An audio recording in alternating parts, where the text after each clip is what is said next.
Welcome to Marty's Tying Bench. Today I'm tying a CDC Pheasant Tail. We got a shroud of CDC for a soft hackle basically. If you ever look at a serious Euro nymphers box, most of their flies have at least just a little wisp of CDC on it. And well, they keep track, so they do things that catch fish. This one catches fish as well. I don't know what's so magic about CDC on a wet fly, but it works and you want to give it a try. Tying this one on a size 14. It's an 060, so it's a little small for a 14 maybe. But it's got some nice heavy wire, which I like. The thread I'm using is Danville's 70 denier in red. UTC will work just fine. Uni thread won't work so well because we're going to split this thread to keep our collar neat. Now I've got some pheasant tail, and you got a decision to make here. If you use a big bundle of it, you get a nice stubby tail, but that makes it a little more difficult to wrap for the body. If you go skinny, you get a more slender body, but you give up on the bulk on the tail. And since this one is more likely to imitate a caddis than a mayfly, I kind of like the tail to be as full as I can. There we go. Pull it forward until it's the length I like, which is about the hook shank, maybe a little shorter. I've got some ultra wire, size small, and I'm going to start that at the same time just to save a little time, and come back until I get right above the barb. Now this thing had a flashback. I hope you saw it when I was rotating the fly, and I really like this Veevus. It's a little heavier duty. It doesn't have so much curl to it. It's easier to work with. And I'm going to take just tie it in by the stub right there. I'm going to fold my pheasant fibers back, and make sure you fold it back all the way to where everything's tied in. And move the thread forward. Now you're going to want to change hands so you can get the full width of all those fibers and not make it too bulky.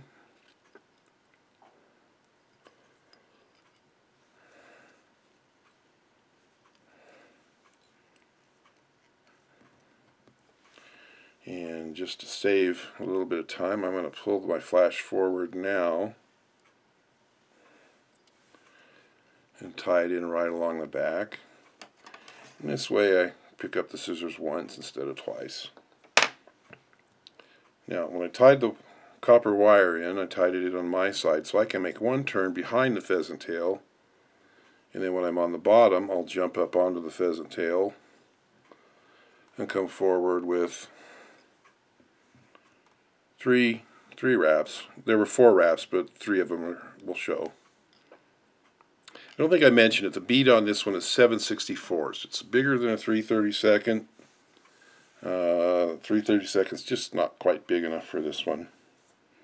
And the lead is .020, and about 4 turns of it will fit up into the bead and stick out far enough to be kind of a platform to tie the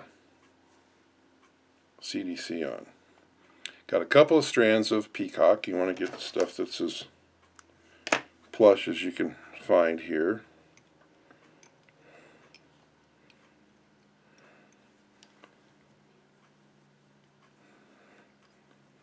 Cover that up all the way up to the bead.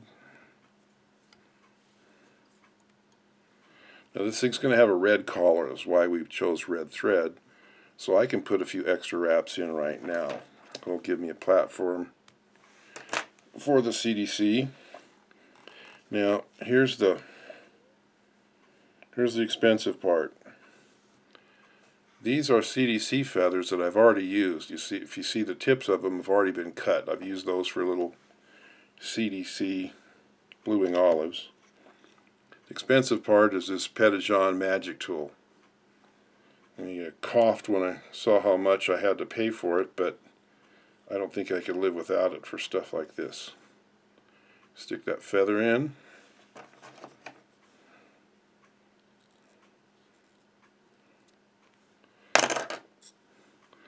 Cut the stubs off. And all the while I've been doing this, my thread has been unwinding, and I might need to spin it to get it flat. Here's the other expense. This is a Stonefo thread splitter, and you can use needles, but this thing's pretty darn slick. It's done a good job. Now I'm burnishing the thread a little bit, and that'll get all the fibers running and separated and running in the same direction, and that will let me make my final spins to get it flat. You'll start to see a reflection on it. Now with this tool, don't stretch your thread or it won't want to poke right in the middle. Just go in there loose and poke it through.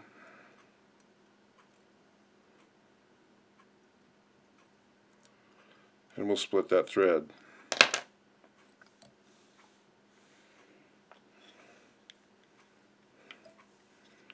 I stick my tool in,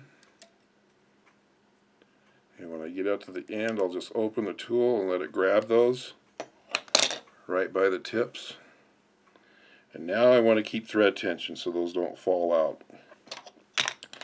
When I spin it, I like to just hook it right in my thread, and then I'm pinching that thread right against the whip finish tool. Now I've spun my thread,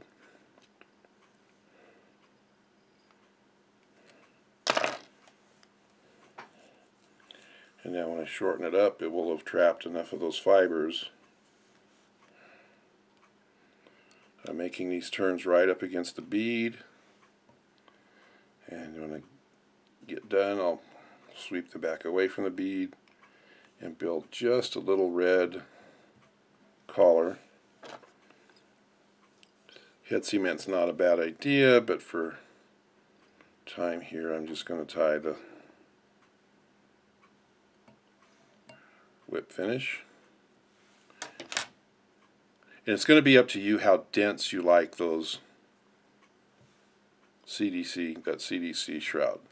The Euro nymphs that I see just have probably a half or a fourth of that much is considered helpful on a fly, but this one it's kind of the main features. So CDC Pheasant Tail, tied in a little bigger sizes, search with it, roll along the bottom. Fun pattern to type. Hope I showed you some tricks.